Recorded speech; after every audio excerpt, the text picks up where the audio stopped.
É. Me fortificar um pouco. A gente é que tem que saber. Vamos falar de espiritismo, então. Entre nós, entre o plano espiritual que está presente aqui, para o pessoal que vai nos escutar mais tarde, nas redes sociais, aonde a semente chegar é porque Deus permite, e o terreno fértil é Deus que sabe onde está. Então, vamos pedir a presença de Jesus entre nós nesse momento, para que nós tenhamos a continuidade da nossa fé, da nossa procura pela compreensão, pela humildade, e que possamos, Senhor Jesus, entender esta transição planetária da maneira mais suave possível e positiva. Que seja feita a tua vontade entre nós nesse momento e que assim seja. Eu não quis fazer. Não. Embaixadores divinos. Eles, os embaixadores divinos, quando chegam a nós, espíritos internados na escola da evolução, trazem consigo as harmonias supremas. Quando a ventania da adversidade te assopre desalento, ou quando a sombra da provação te mergulha em nuvens de tristeza, recolhe a eles os embaixadores divinos do amor eterno, e sentirás de imediato o calor da fé, nutrindo-te a paciência e acalentando-te a vida. Para isso basta-te recolhas a paz do silêncio, acendendo em ti mesmo leve chama de oração, por Atalaia de Luz. Emmanuel Chico Xavier, livro Opinião Espírita.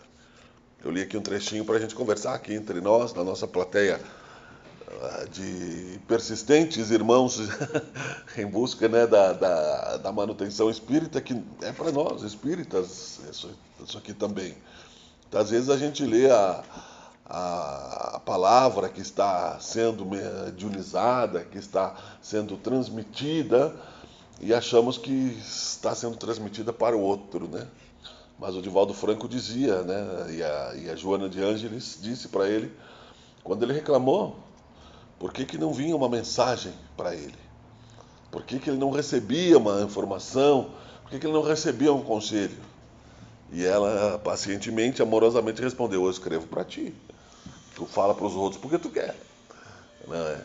Então, veja como a humildade que o espírita precisa ter para continuar no caminho do espiritismo, ela é maior às vezes do que a nossa esperança. Porque esperança nós temos. Esperança, a partir do momento que nós entendemos a lógica da doutrina espírita, a matemática de Deus, a bondade da criação, ela jamais vai perder o sentido. O que acontece é que nós tiramos o sentido das coisas pela impaciência, o contrário do que está aqui nessa oraçãozinha, né? A impaciência que nos pede a resposta imediata de Deus e exterior. A me belisca para ver se eu estou acordado, né? Que aconteça, né, um raio fulminante, como os apóstolos até que também quiseram, vendo Jesus fazer os milagres. Eu sempre digo isso, fiz uma exposição segunda-feira no Outro Centro Espírita, que me convidam na Sociedade Universalista da Luz, justamente sobre isso. Os apóstolos trovões, né? Que vendo que Jesus não reagia diante da maldade que cercava, como eles queriam, porque Jesus reagia como estava planejado na programação evolutiva da Terra. No plano Terra, aonde muitos com uma consciência bem mais cientificamente estudada do que nós mesmos aqui no dia a dia, percebem que tem lógica, cientistas, não é? Que sabem que tem um plano para nosso progresso evolutivo e que nós não estamos subordinados ao acaso. Hoje eu percebo, à medida que nós vamos vendo, por exemplo, as figuras do infinito, numa imagem na televisão, na internet, e das sondas espaciais viajando no cosmos e das projeções humanas, e sendo tudo obra de Deus, né? Quando se vê isso projetado, dá até um certo medo da grandeza de Deus, porque será mesmo, né, que nós não estamos esquecidos aqui nesse cantinho, não somos, né, nada mais do que um grão de areia, como disse o Chico Xavier, né, um bichinho andando, né, mas com vida. E se temos vida, temos consciência. E se temos consciência, temos imortalidade. E se temos imortalidade, eu li também sobre o Emmanuel ontem, que não há queda que Deus não possa reerguer. O espírita é um cristão na jornada evolutiva. O espírita, ele não é apenas alguém que filosoficamente aceitou a imortalidade da alma, porque entendeu, porque colocou na sua consciência isso como lógica e passou a usar isso, né, para se consolar como a vontade de Deus de uma maneira cega, de uma maneira muitas vezes, né, sufocada numa consciência que ainda não deixou de ser rebelde. É muito difícil mesmo a humildade. Você está em contradição muitas vezes com a humildade.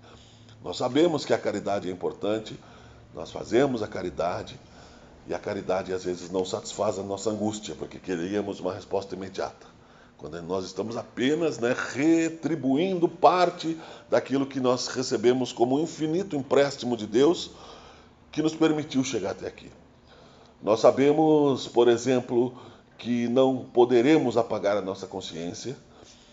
Se atrasarmos o tempo da nossa consciência, Deus vai entender, mas mesmo assim será difícil para nós recomeçarmos mais cedo ou mais tarde, apesar de termos essa necessidade. E mesmo, digo, sendo espíritas, às vezes isso acontece. Às vezes o espiritismo é tão belo que a beleza que está nessa vida de compreensão espírita nos parece tão óbvia que gostaríamos, né, como dissemos aqui, de ver as multidões aplaudindo, né, as multidões, como Jesus entrou com o burrinho lá no fundo de Jerusalém, sendo, né, incensado com as palmas e com os aplausos, não é? E que Judas achou que ele tomaria ali naquele momento o poder, né, sobre o Império Romano, e que seria uma nova era onde haveria paz e fraternidade absoluta. Então não nos iludamos, né, nesse momento de transição planetária, a paz ainda está restrita a alguns corações que são mais cansados, eu diria, não é, do mal que há em nós. Não do mal do outro, porque o mal do outro só nos atinge no mesmo sentido daquele que há em nós. É a lei dos semelhantes, né?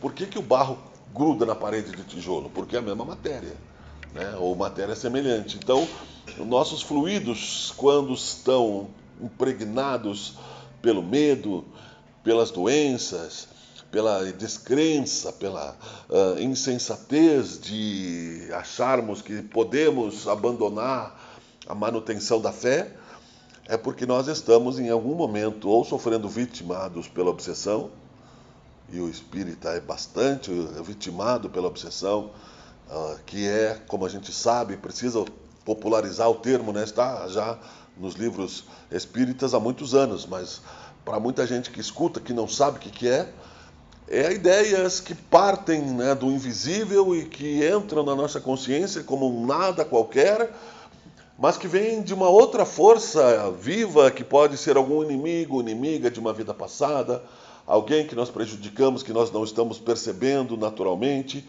e que está provocando aquilo que ainda não está totalmente resolvido dentro de nós, como um gatilho de erro que cometemos em outros momentos do processo evolutivo. Do processo evolutivo que todos nós precisamos incorporar dentro do processo de avanço na direção da felicidade, avanço na direção da paz, avanço na direção da constante mudança que a vida ensina, já que nós nunca estamos parados. Mesmo com a ilusão de estarmos parados nesse momento, nós estamos viajando a milhares de quilômetros por hora no universo, num planeta que está girando, né, em torno de si mesmo e em torno do Sol. E já tem projeções comprovadas, não é somente desenho de que o nosso Sol, quem já viu, né, é grandioso, e é muito grandioso, ele vai ficando pequenininho, pequenininho, vão aparecendo outros sóis muito maiores e muito mais organizados e muito mais distantes daquilo que nós podemos incorporar na nossa realidade no dia a dia. E vemos então, portanto, né, que esse mergulho no infinito, se não for observado em paralelo ao amor de Deus, ele é assim assustador, né? Ele é assustador, porque é tão grande a vida, ela é tão maravilhosamente organizada, matematicamente também. Tem um italiano que ficou famoso porque ele encontrou no universo um padrão em todas as coisas, tanto no cosmos quanto em algumas flores, né, que é o Fibonacci, né? Então ele criou, né, a fórmula, até o próprio DNA está baseado nesse sistema, que Allan Kardec também trouxe dentro do Livro dos Espíritos. Não existe efeito sem causa. Se nós estamos pela ciência encontrando a grandeza desta causa, matemática, química, física, biológica, psicológica, nós entenderemos também que, se é possível perceber isso palidamente, é possível também entender que aquilo que Jesus falou como perdão e humildade serve para o outro e serve para nós. Na mesma medida que julgamos os outros, seremos julgados por nós mesmos. Então, como eu tinha colocado aqui Deus e Vida como título, a gente vê que nessa era de transição planetária, nem todos estão com a mesma vontade de encontrar a porta estreita. Nem todos, né, estão com a mesma coragem de enfrentar as próprias contradições que nós temos todos e que vão se transbordar de dentro de nós. E é bom que transbordem, para que nós possamos encontrar o verdadeiro amor, porque aquele que nos ama nos adivinha o erro, nos tolera e nos perdoa, Deus. Mas aquele que nos diz que ama e não faz a mesma coisa como Deus, talvez não seja realmente, né, alguém que deva seguir na mesma direção, a não ser que já tenha superado, né, o desamor. Nós não precisamos, felizmente, né, vivermos hoje em dia dentro da tropa da hipocrisia, onde é preciso misturar o joio com o trigo para tentar converter o joio em trigo, sem condição, né? Sem o risco de cairmos na tentação, de virarmos, ao invés de sermos a ovelha, sermos o lobo do outro. É imposição de consciência, é autoritarismo. Isso já aconteceu na história do cristianismo, que implicou em tomar a consciência do outro com o poder da confissão, com o poder da espada, com o poder, né, de mudar a palavra de Jesus, que estava na letra que mata, porque Jesus disse que é o Espírito que torna vivo a letra dos evangelhos sagrados, dos velhos testamentos. Ficou num período histórico, num período calculado para determinado momento, mas que a partir da sua não vivência no dia a dia entre Deus e a vida, que nós temos no agora, no levantar, no agora, no nosso calendário de agora, não faria sentido nenhum. Aparentemente, o universo é muito grande para o significado da compreensão espírita atual. Aparentemente, a ausência de avatares, como o próprio Chico Xavier, que mostrou, né, que acreditou que estaria alguém ali colocando a mão entre um joelho sangrando e a ferida que ele teria que lamber, por imposição do mal da sua madrasta, mas que ele curava pelo amor. Não encontramos mais, se não fortalecermos a nossa persistência, o feixe, né, de harmonia e luz mesmo, que vai nos levar a atravessar esta tempestade da transição planetária, onde, como dissemos aqui, as pessoas no Deus que querem transformam, como aconteceu no passado, o Deus dos seus próprios interesses. E a vida que querem transformam na vida que acham que elas merecem, ou nós merecemos, como satisfação do orgulho.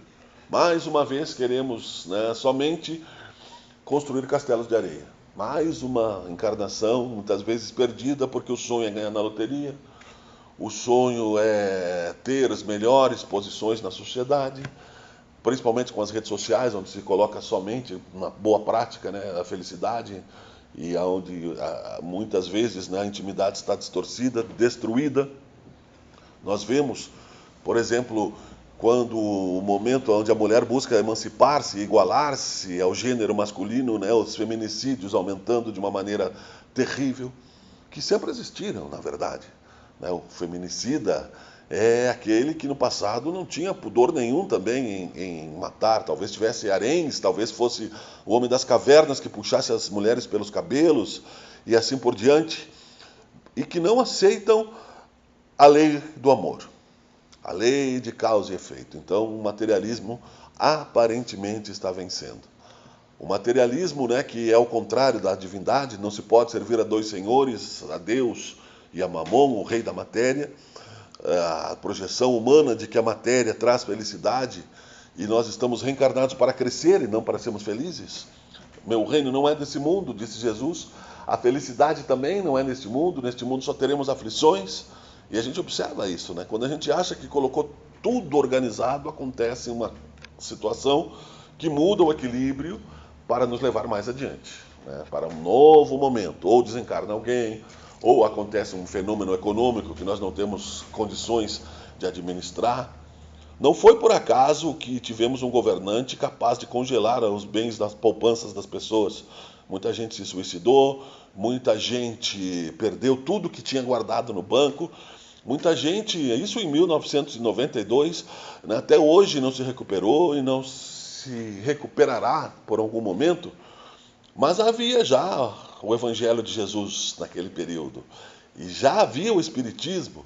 E no Evangelho tem uma parábola que Jesus mostra que o homem que colocou no seu celeiro muitas sementes, né, de uma excelente colheita, que poderia dormir tranquilo e satisfeito diante, né, da sua prosperidade, teria que prestar contas naquela mesma noite.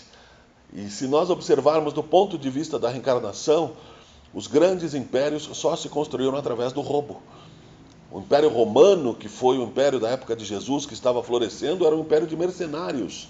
Mercenários que partiam, né, para terras alheias para conquistar poder material, dinheiro, ganância, e nós vimos aí imperadores loucos e uma sociedade cada vez mais ensandecida e que nos trouxe até hoje, né, mesmo que as palavras de Jesus não passem, a situações bem parecidas.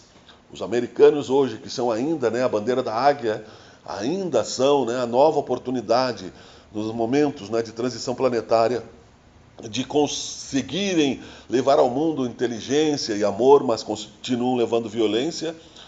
Contratam no maior comércio que nós temos na humanidade, que é o de armas, mercenários, como os romanos faziam, não é, para conquistar território, terras raras que se fala que é um planeta, não é, para transformar em tecnologia, transformar na bateria do celular, na bateria do carro, transformar isso, né, em produtos aonde o dinheiro, o mamon é que ainda manda e o amor de Jesus ainda é esquecido.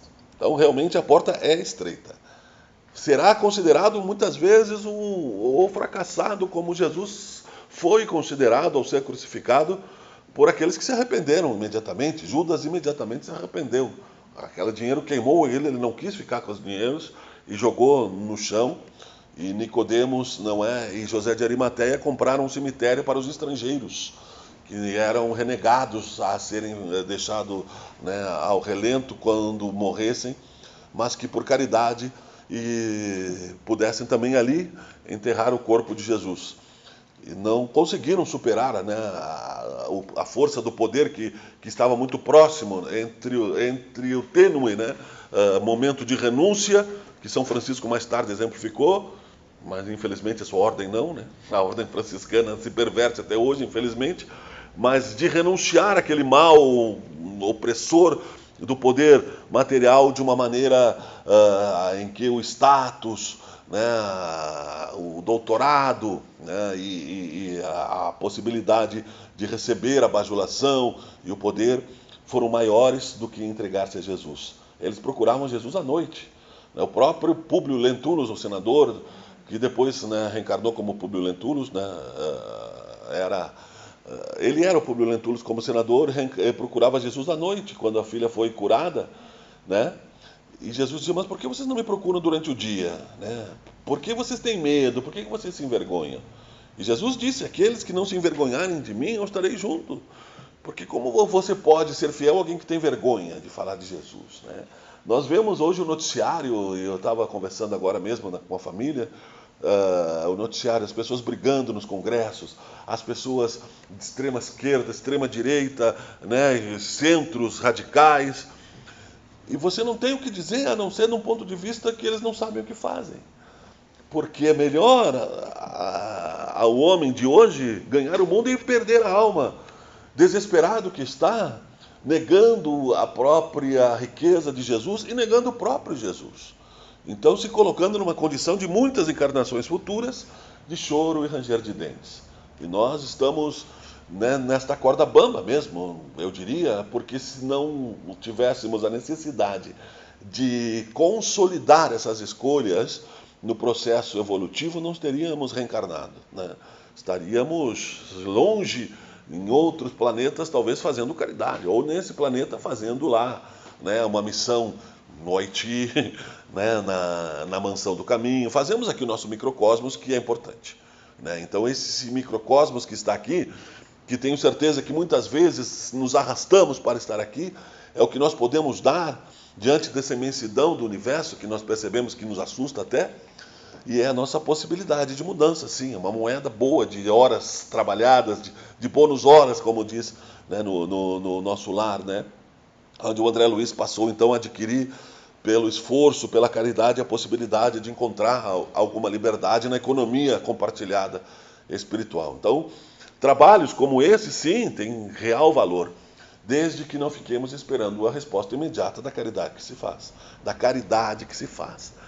Que o espírita, seja quem for, não saia esperando do centro espírita, né, um milagre de que sua vida não vai mais ter choro e ranger de dentes, porque ele é espírita, né, desde que nasceu. Né? Porque isso não acontecerá. Nós não sabemos a dimensão das nossas mazelas de reencarnações passadas, mas sabemos que temos a moeda para amenizar isso, que é a caridade, e fora da caridade não há salvação. E Jesus disse que Deus paga 100 por um. Né? Então, quer dizer, nós não precisamos medir. Deus está vendo e será grato. Mesmo que nos apontem o dedo de nossas falhas, porque não somos somente nós que vemos o cisco no olho do outro. Muita gente vê o cisco em nós e nos julga. Né? Muita gente que amamos, inclusive, e que nos cobra a perfeição, mas que não age da mesma maneira, e que nós temos então aí... É difícil ser espírita e cristão, né? O dever de perdoar e de tolerar, né? Mais uma vez a sensação de fracasso na disputa da razão, onde, né, a palavra do orgulho deve ser a última, né? As pessoas querem ter a última palavra porque as pessoas gostam de dominar. Tem pessoas que são assim, eu sei bem. Você entra numa casa e a pessoa te cobra, faz assim, faz aqui, faz aqui, faz... como se você fosse uma marionete, né? E aí você não é, a pessoa está controlando a tua consciência, deixa a vida acontecer. E também, ainda eu gostaria de citar, nesse momento de que Deus está na nossa vida de uma maneira ampla, para nos mostrar que nós não temos condições de mudar tudo ao exterior, a não ser nós mesmos, e persistir na nossa experiência de transformação, porque ela vai se acumulando mesmo diante dos derrapares do caminho, mesmo diante das quedas, como disse o Emmanuel, que não se transformou no mentor do Chico Xavier numa única existência, depois de ter sido um senador negacionista. Antes disso ele já era, né, alguém que estava no universo de Jesus e talvez não tivesse cumprido naquele momento. Também o próprio José de Arimateia, que naquela época, como um dos hebreus que fazia parte, né, do Sinédrio que julgou Jesus, mas que era opositor àqueles que julgaram erradamente Jesus, que não conseguiu se entregar publicamente naquele momento, tanto ele quanto Nicodemos. Mais tarde, sim, se publicizou um cristão, foi preso, ficou 10 anos preso, né, tá no Exilados por Amor, isso. E como ele tinha bastante contatos comerciais, ele foi solto, porque os romanos só queriam dinheiro, como nós dissemos, e poder. Então ele foi trabalhar nos navios romanos para vender o minério daquela localização, como fazem os americanos hoje, mas pediu para ter o direito de pregar o cristianismo. E como para os romanos o caso já estava resolvido, Jesus já tinha crucificado, o cristianismo ficou uma religião menor, não tiveram problemas, né? Por 300 anos, então, o cristianismo cresceu, até que foi podado por um imperador, né, vindo das sombras, o Constantino, que tirou a palavra reencarnação e colocou ressurreição. E aí, por 2000 anos, nós vivemos na sombra, né, da impunidade colocada para homens que se disseram santos e que tinham a santidade papal por revelação, mas eram totalmente distorcidos, né, do bem. E a árvore que dá bons frutos, né, é que se mantém, a árvore que dá maus frutos vai ser seca e lançada ao fogo, disse Jesus, sabendo que também esse momento de escuridão aconteceria. E o Espiritismo também tem no Evangelho segundo o Espiritismo, e também tem em toda a profecia de Jesus, que os falsos cristos e falsos profetas também estariam presentes neste momento, usando também o Espiritismo, a mediunidade, a mesma mediunidade que Moisés foi obrigado a proibir, porque virou objeto de troca, né, de falar com os mortos, adivinhar o futuro, dizer, não é, que as profecias poderiam ser dadas para pessoas impuras, o que era errado. O profeta precisa ser santo, né, mas é claro que não se pode radicalizar, como se radicalizou lá pelos hebreus. Mas Moisés proibiu uma coisa real, conversar, usar a mediunidade, porque estava se transformando no que nós temos hoje, o mesmo problema. E acontece muito. Eu vou citar um caso de uma mãe desesperada de 70 anos de idade, que a sua filha está doente, e desesperada procurou ajuda e disseram que era a última encarnação dela nesta vida, da mãe, que ela só veio para ajudar a filha. O que não é verdade, né? Porque se ela fosse a Madre Teresa de Calcutá, também não seria a última. Se fosse o Gandhi, não seria a última. Se fosse o Chico Xavier, não seria a última. Então, como é que você pode alimentar, né, a ilusão vaidosa de uma pessoa, a não ser que você seja um lobo cruel, uma serpente, para usar a fragilidade da pessoa pelo mal, prometendo uma cura que só Jesus poderia prometer também. Então, os falsos cristos e falsos profetas também estão presentes neste meio. Por isso que aquilo que era simples, né, se transforma na maior dificuldade para muitos que não estão prontos ainda. Aquele que tem ouvidos para ouvir, que ouça, dizia Jesus, né, e quem quiser segui-lo, que siga, porque a porta é estreita. E a porta estreita exige renúncia. E a renúncia vai despertar no outro julgamento sobre as nossas consciências. Mas Deus, que é Pai, que é Criador e que é único, permite, inclusive, não é, na classificação da organização do universo, que cada um construa o próprio destino, e quando há necessidade de limitar, ele limita, ele protege. Jesus disse, eu vou concluir, caiam 1000 à minha esquerda, 1000 à minha direita, aqueles que estiverem comigo não cairão.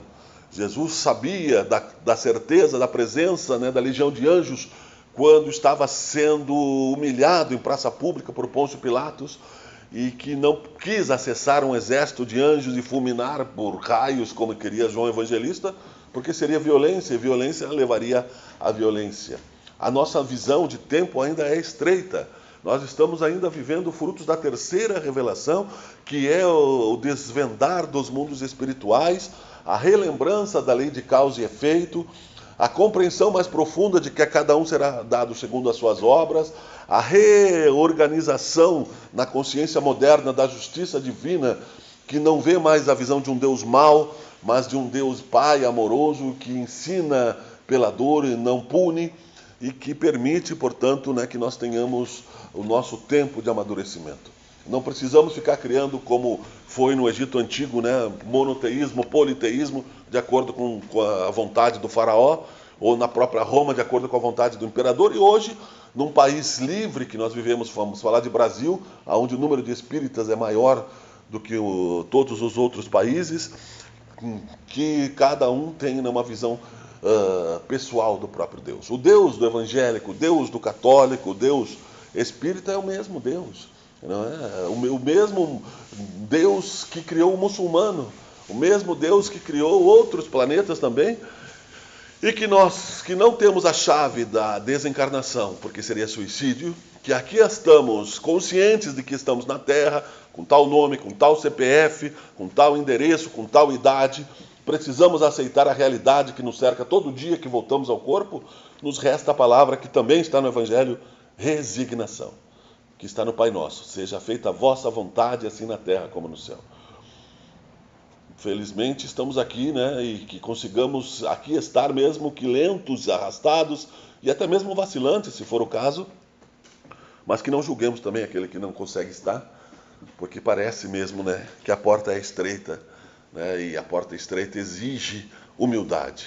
E quem sabe o valor da porta estreita da humildade, o quanto faz para se tornar humilde e encontrar aí essa compreensão, percebe que a dor do outro, né, pode ser bem difícil também para o outro, e a dor muitas vezes causa revolta, e a revolta nos traz a sensação de que estamos abandonados. Não estamos. Deus, portanto, nos ama, a vida que nós temos é infinita, seja num átomo, seja num anjo, seja no universo infinito, e é por isso que nós vamos agradecendo a Deus, fechar os nossos olhos, que as palavras que nós possamos organizar através da bênção da palavra, do cérebro consciente, da vida física, seja também, Pai, estimuladora para os momentos de dificuldade. Que, como disse essa oração aqui que nós lemos do Emmanuel no começo, que os embaixadores divinos, os anjos da guarda de cada um de nós estejam neste momento nos ajudando para enviar o nosso ectoplasma para amigos, inimigos, para os nossos lares, ambientes de trabalho, vivendo o dia de hoje, porque amanhã teremos que orar novamente, e como Jesus nos aconselhou, que cada dia basta o seu mal. Então, para hoje, Pai, que esta água de oração que nos dê sedente, que nos dê fé e coragem para enfrentarmos o caminho de volta do amor diante dos momentos difíceis que possamos ter que aprender a trilhar, e com maturidade, Pai, sempre agradecermos por amor às bênçãos que recebemos todos os dias. Que seja feita a tua vontade, muito obrigado, que assim seja. Obrigado.